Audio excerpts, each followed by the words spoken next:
Hello friends, now we are introducing you the tool hydraulic crimping tool, capacity 10 to 300 square mm.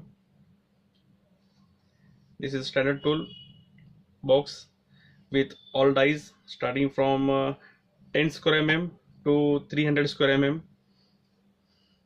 Now I am showing the small demo.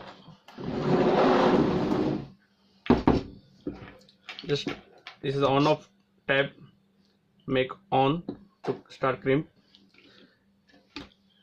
Now I am pumping.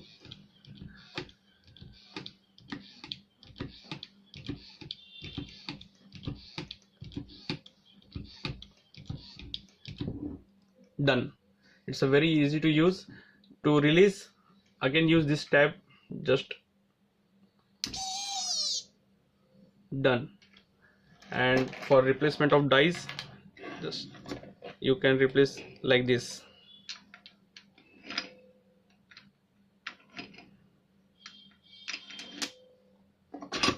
That's very easy to use and very light in weight. Anybody can crimp the lugs. Thank you for watching this video.